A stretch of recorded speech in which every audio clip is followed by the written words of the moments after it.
Muy bien. Muy buenas noches, ¿cómo están? Bienvenidos al ciclo de mentoría CEPREUNI 2024. Mi nombre es Juan Olivares.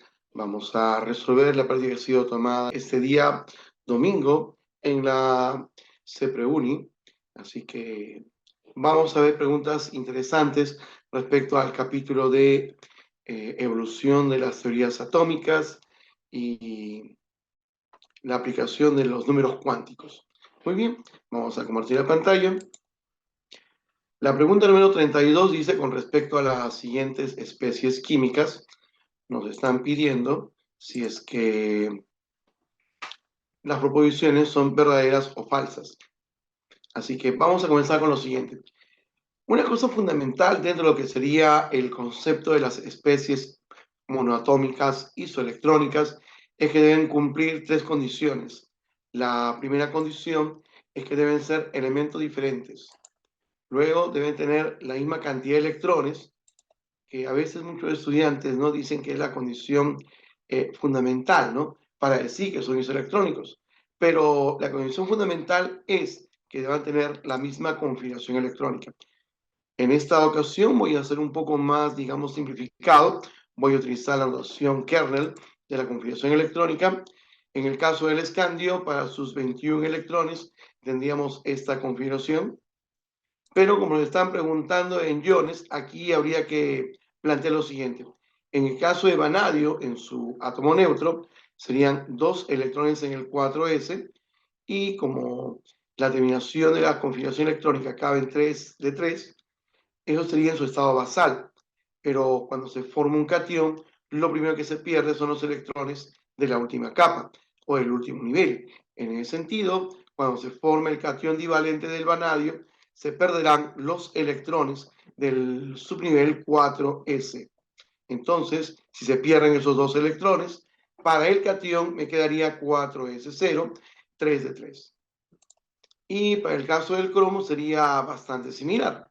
Repartimos 4s2, 3d4, pero recordemos que hay una anomalía respecto al cromo. Entonces sería 4s1, 3d5, pero como está perdiendo 3 electrones, perdería el primer electrón del S y 2 electrones, ¿no? En ese caso del D. Por lo tanto, nos damos cuenta que este elemento no tiene la misma configuración electrónica. Por lo tanto, son especies que no son isoelectrónicas. En ese sentido, al hacer la distribución de estos electrones, damos cuenta que, uno, todas las especies son isoelectrónicas entre sí. La respuesta es no. Todas las especies son paramagnéticas. Hay que recordar que para considerar a una especie paramagnética, ¿no?, deben tener por lo menos un electrón desapareado. ¿Sí? Un electrón desapareado. Al ver las configuraciones electrónicas de estos elementos, cada elemento sí tiene por lo menos un electrón desapareado, por lo tanto cumple la condición de ser especies paramagnéticas. Ahora, la última proposición dice que todos tienen 4 electrones, 4 niveles de energía ocupados en su configuración electrónica. Si observamos en el caso del escandio, ahí tiene 2 electrones en el cuarto nivel, pero debido al proceso de ionización, tanto el vanadio como el cromo ya no presentan electrones en el cuarto nivel. Por lo tanto, la proposición sería incorrecta. A partir de este análisis, la respuesta sería la B. Muy bien, esa sería la pregunta número 32. Veamos la pregunta siguiente.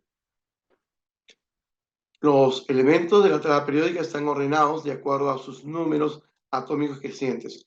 Eso es lo que se conoce con el nombre de la Ley Periódica Moderna, establecida en 1913 por Henry Moseley.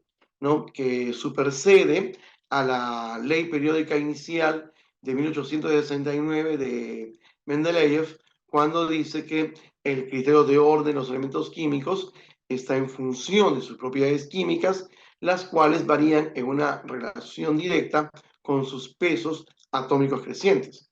Entonces, ya como tenemos la idea moderna actual del ordenamiento de los elementos en la tabla periódica, vamos a indicar las proposiciones, su valor de verdad o falsedad.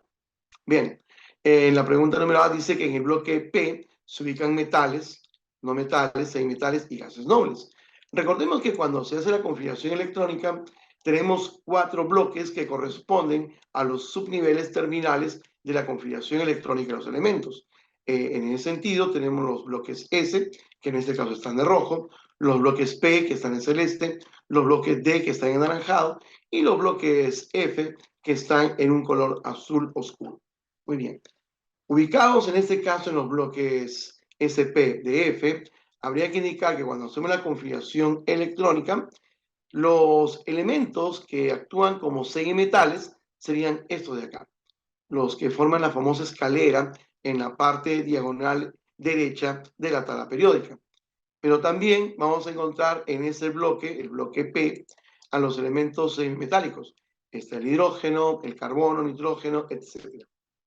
Pero también encontramos a los denominados gases nobles, ¿no?, que es toda esta columna del grupo 8A o columna 18 en la denominación actual, de acuerdo con la UPAC.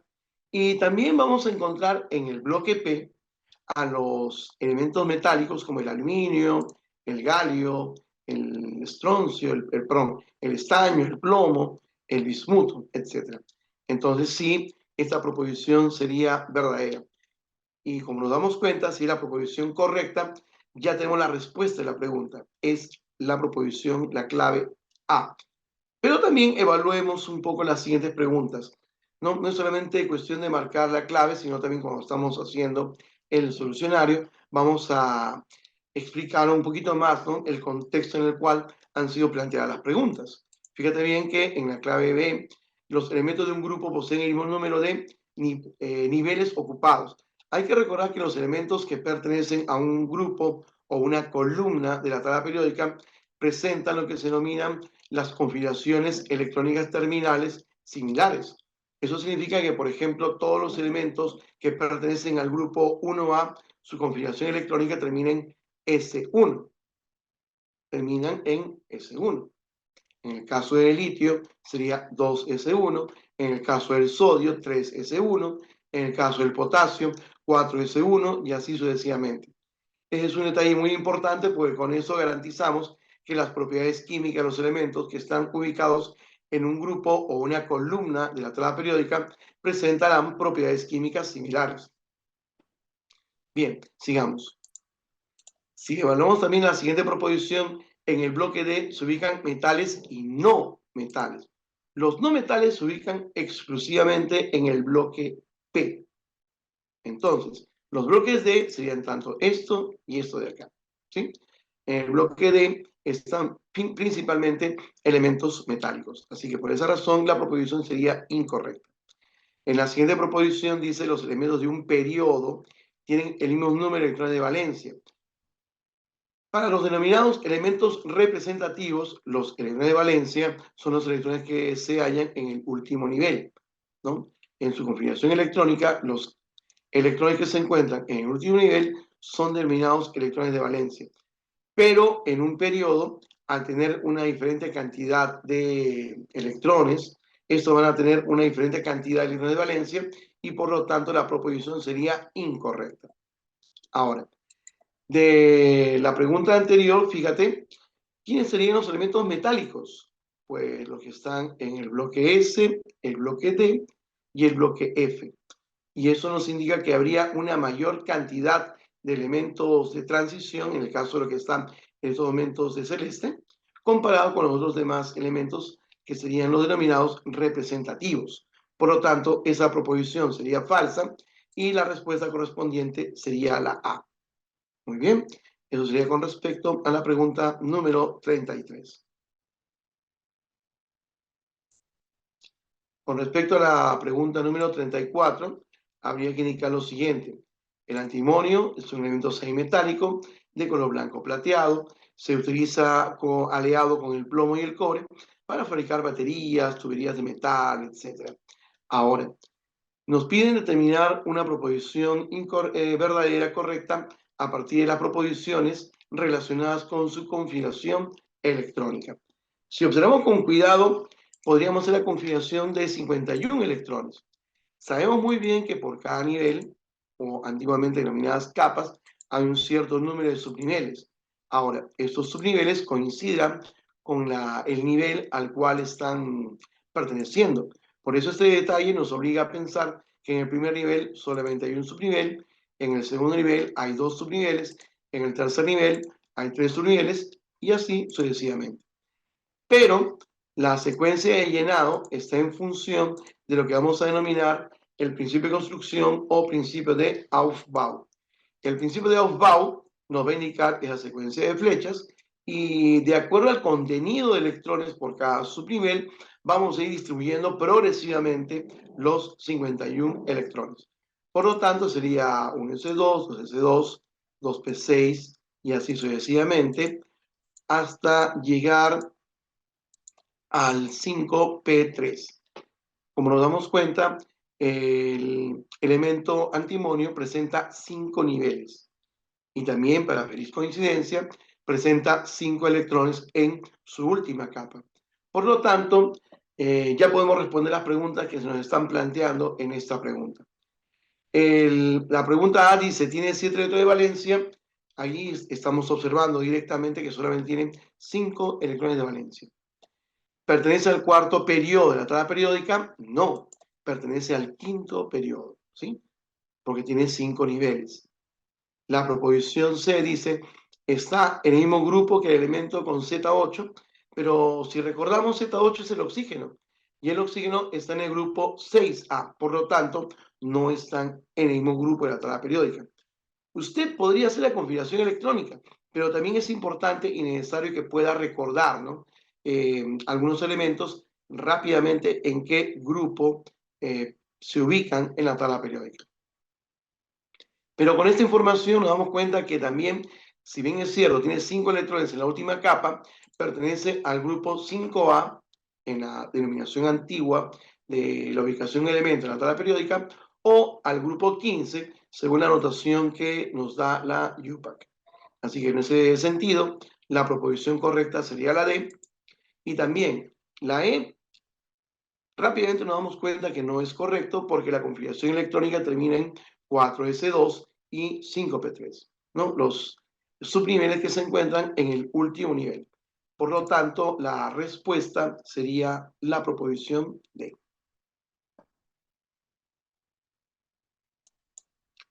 Esta pregunta es muy interesante con respecto al modelo atómico de Niels Bohr.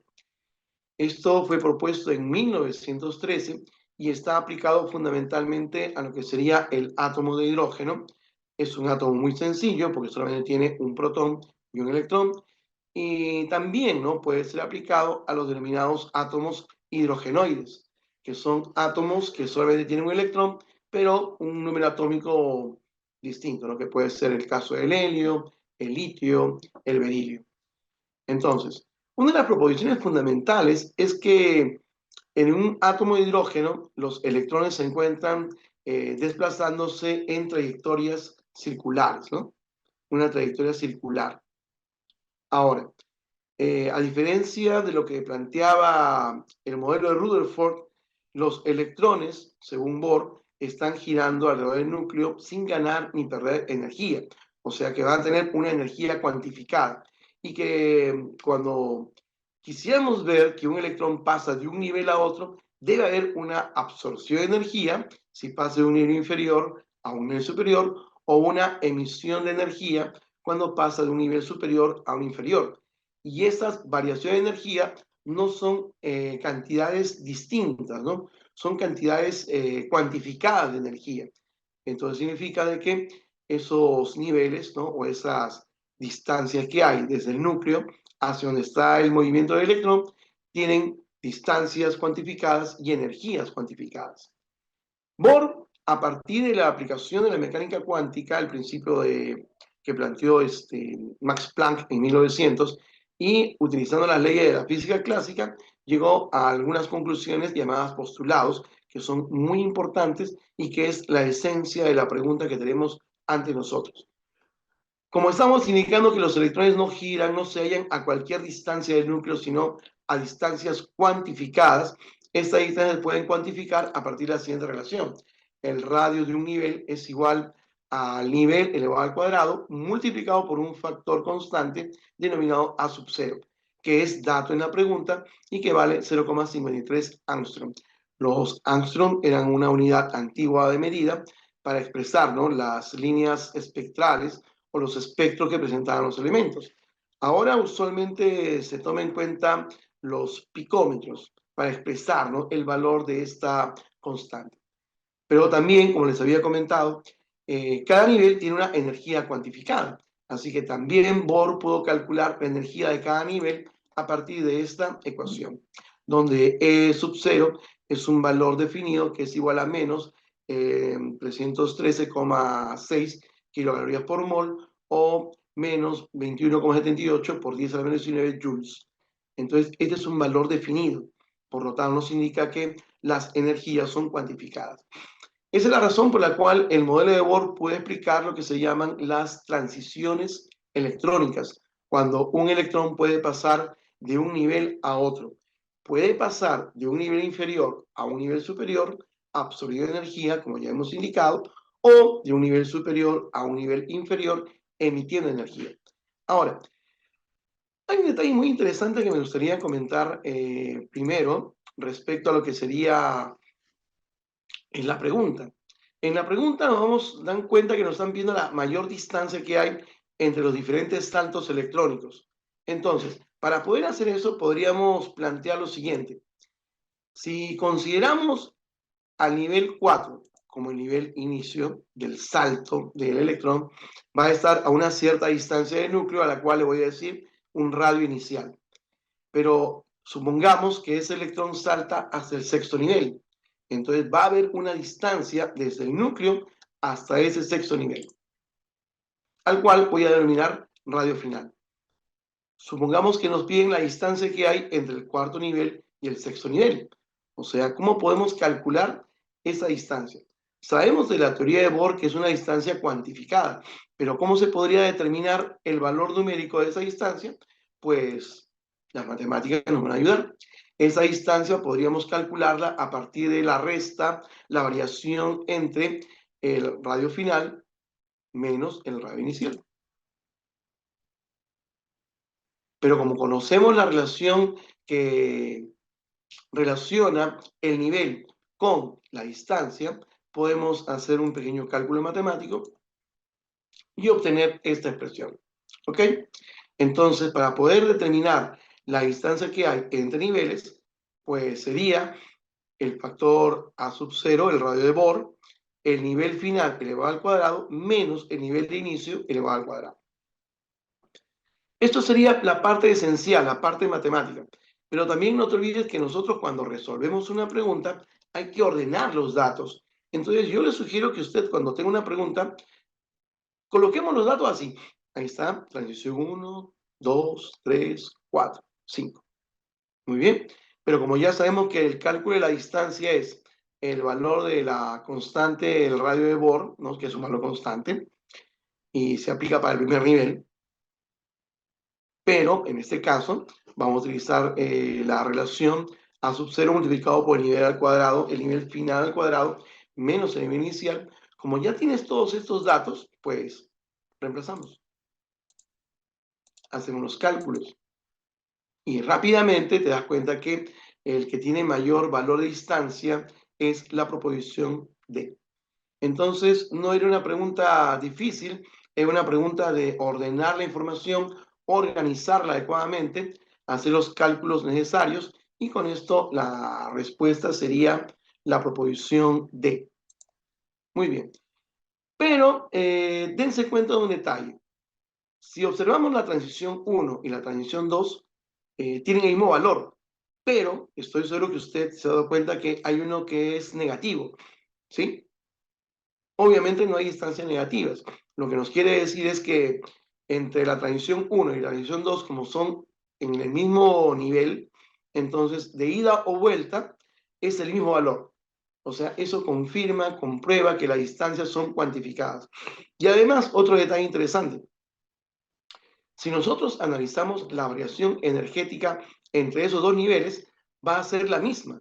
O sea, numéricamente va a ser la misma. Sino que en el caso del salto del nivel 1 al nivel 3 absorbe energía. Entonces, esa variación energética sería positiva. Y en el caso de la transición del nivel 3 al nivel 1, como va a estar eliminando energía, esa transición va a tener el signo negativo. Entonces, acá se comprueba que la energía de transición de abajo hacia arriba y de arriba hacia abajo son iguales, ¿no? Es un detalle que vamos a adherirlo a lo que sería la solución de esta pregunta, que es, como se dan cuenta, muy interesante, muy sencilla.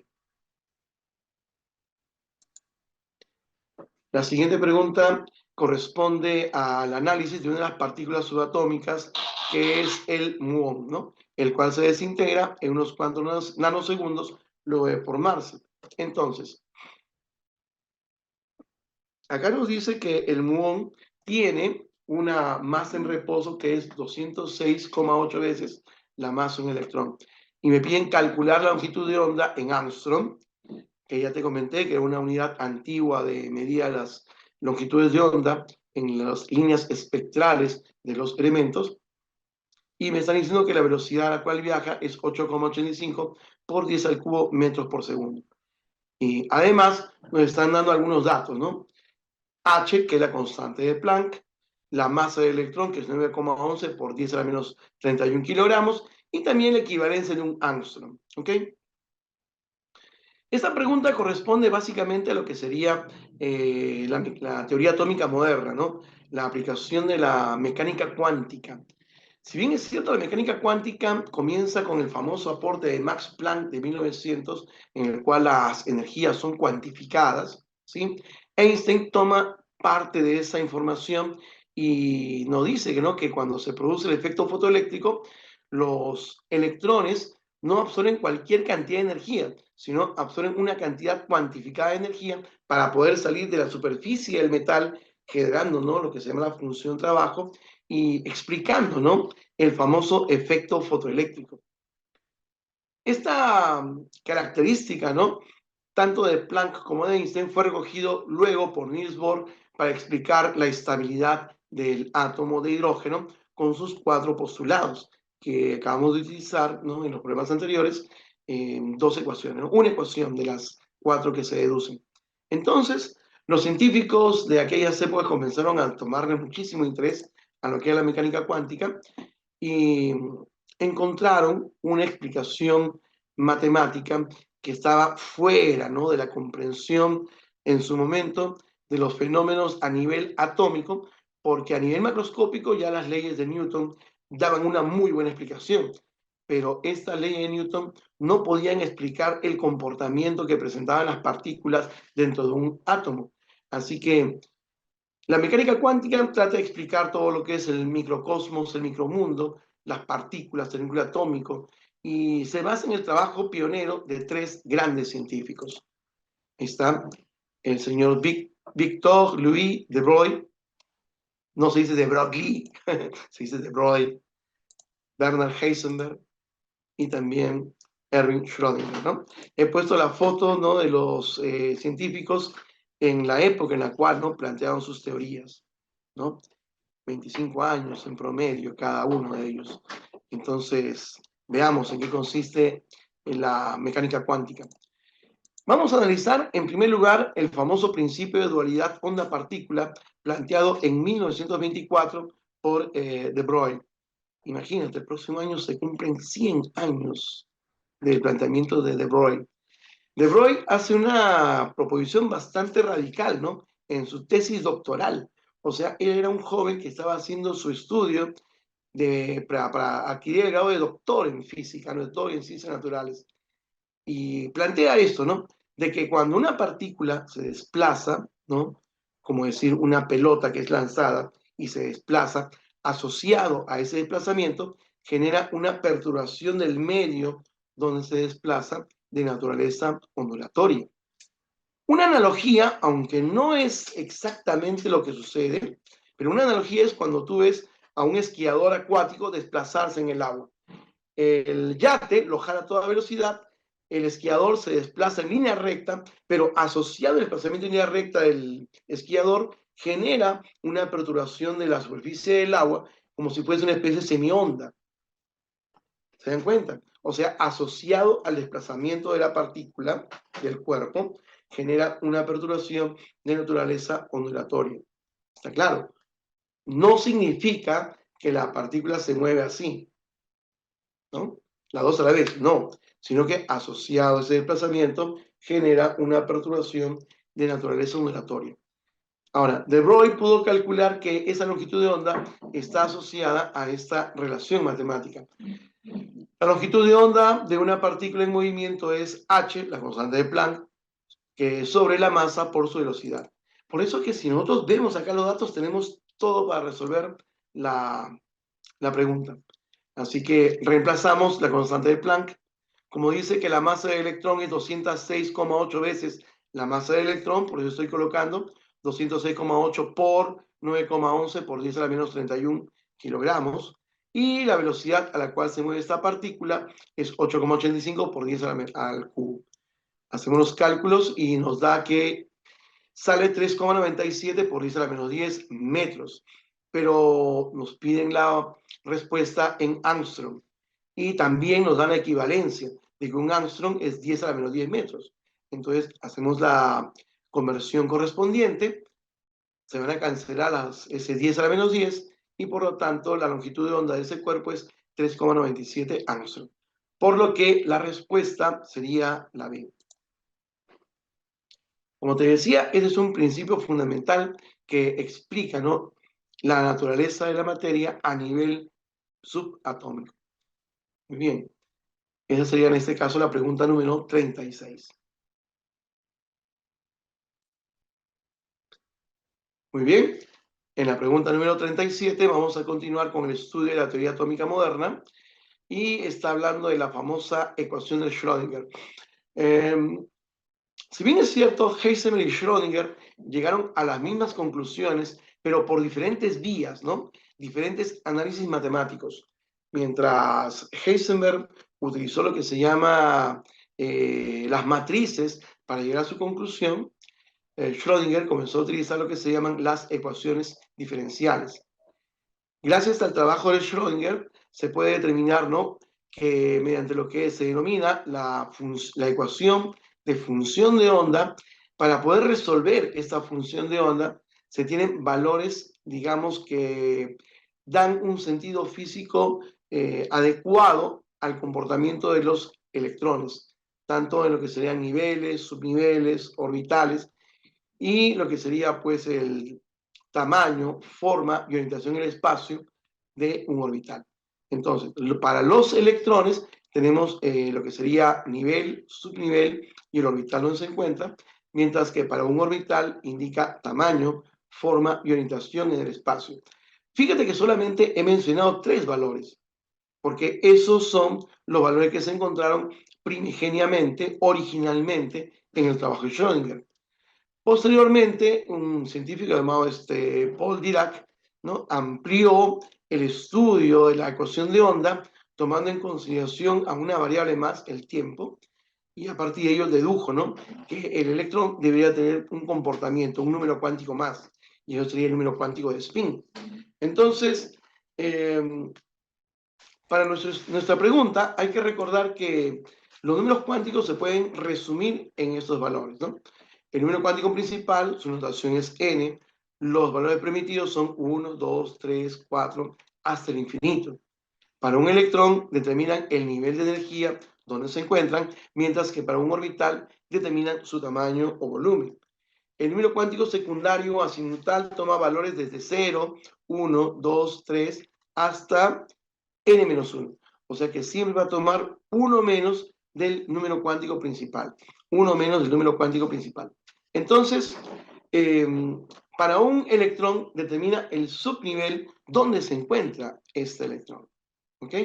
Pero para un orbital va a determinar lo que sería su forma geométrica. ¿Sí? Ahí se me escapó la letra. Su forma geométrica. El número cuántico magnético va a estar en relación a los valores del número cuántico secundario, porque va a ser de menos L hasta más L, pasando por cero. Por lo tanto, para un electrón determina en qué orbital específicamente se va a ubicar. Pero para un orbital, lo que va a hacer el número cuántico magnético es determinar la orientación en el espacio que éste tiene. Y por último, como te había comentado, el número cuántico de spin o spin magnético, que solamente toma los valores de más o menos un medio, está definido solamente para un electrón e indica lo que se denomina el sentido de giro sobre sí mismo que tiene este electrón. Por lo tanto, ya con este cuadro, usted se da cuenta de cuáles son las respuestas correspondientes. La primera proposición sería verdadera porque el número cuántico principal toma valores de 1, 2, 3 hasta el infinito. La segunda proposición, el número cuántico secundario, si el valor de n es 6, entonces los valores que va a tomar L son 0, 1, 2, 3, 4 y 5. Por lo tanto, el máximo valor que toma L para el número cuántico principal igual a 6 es 5. Pero la proposición dice que es 6, por lo tanto sería incorrecto. Otra forma también de plantear la respuesta es N y L no pueden tener los mismos valores. L siempre es menor que el número cuántico principal en 1, ¿no? En 1 como máximo. Así que hay dos formas de plantear la respuesta de esta pregunta. Y por último, los tres números cuánticos, porque aquí la pregunta es bien específica. Nos habla básicamente de los tres primeros números cuánticos. Así que estos números cuánticos definen un orbital. Si vemos aquí nuestra gráfica, eso sería verdadero. Muy bien. Por eso la respuesta sería la E. Las proposiciones correctas serían 1 y 3. Muy bien. Con respecto a la siguiente pregunta, la número 38, es una pregunta interesante porque fíjate, nos habla de lo que se llama la glutamina sintetasa, que es una enzima que se encarga de proteger al organismo de los radicales libres, ¿no? Los radicales libres son usualmente porciones de iones o porciones con electrones libres que cuando están a nivel celular comienzan a generar reacciones nocivas dentro del cuerpo y esta va a generar a producir su degeneración. Generalmente los radicales están asociados a la formación de tejidos cancerosos, ¿sí? Así que bueno, en el caso de los cationes del manganeso pueden actuar como cationes divalentes o cationes trivalentes. Pero para poder entender mejor la pregunta, porque nos están haciendo tres tipos de preguntas, comencemos con la configuración electrónica. Sabemos muy bien que la configuración electrónica sería de esta manera. Recuerda la denominación de niveles y su equivalencia en capas, que todavía hay preguntas que te mencionan, ¿no? Un electrón se encuentra en la capa M. Ah, pero tú sabes que la capa M equivale a tercer nivel. Entonces mantengamos un poco esa dinámica. Ahora, como son 25 electrones, podemos más o menos darnos cuenta que la configuración electrónica va a terminar en 4s2 y 3s5. Pero esto sería la distribución electrónica para el átomo neutro, para el átomo en estado basal. La pregunta está haciendo referencia al catión trivalente. En ese caso, si está haciendo referencia al catión trivalente, recordemos, se pierden 2 electrones de la última capa, o sea, el 4s, y nos falta perder un electrón. El siguiente electrón que se pierde sería el 3d5. Por lo tanto, cuando se produce la ionización del manganeso para dar origen a un catión trivalente, me va a quedar así. Y esto es importante porque ya me doy cuenta que en el subnivel 3D hay 4 electrones y por lo tanto tendría 4 electrones apareados. Recordemos esto porque, uno, en el subnivel S ya no hay electrones debido a la ionización, pero el subnivel D presenta 5 orbitales. Ahora, de acuerdo con la regla de Hunt, nos damos cuenta que para repartir 4 electrones, esos tienen que estar desapareados. Muy bien. Por lo tanto, si están desapareados, la cantidad de electrones serían 4. Y veamos las primeras proposiciones. ¿Cuál es la cantidad, ¿no?, de niveles llenos? Aquí está, el 1s está lleno, el 2, el segundo nivel está lleno, pero en el caso del tercer nivel no tiene 10 electrones, tiene 4, por lo tanto estaría semilleno. Y en el caso del cuarto nivel, luego de la ionización, no tendría electrones, ¿ok? Así que, ¿cuántos niveles llenos tendría? 2. Subniveles llenos. Me doy cuenta que el S está lleno, porque tiene como máximo 2 electrones. Aquí sería el segundo nivel lleno. El subnivel P como máximo tiene 6 electrones, está lleno. El siguiente, el subnivel 3S2, también está completo. El subnivel 3P6 también está lleno. Pero no te olvides, debido a la ionización, el 4S no tiene electrones. Pero también, debido a la ionización, el subnivel 3D está incompleto, tiene 4 electrones desapareados. Por lo tanto, subniveles llenos solamente serían 5. Y ya desde hace rato la respuesta es que la cantidad de subniveles desapareados es 4. ¿Ok? Entonces, hay 4 electrones desapareados o 4 orbitales semillenos. Eso nos indicaría que la respuesta sería la C. Muy bien. En ese sentido, sería nuestra última pregunta. Muchas gracias por su atención y estamos aquí para la siguiente práctica correspondiente a este periodo, ¿no?, del examen 2024-2. Nos vemos.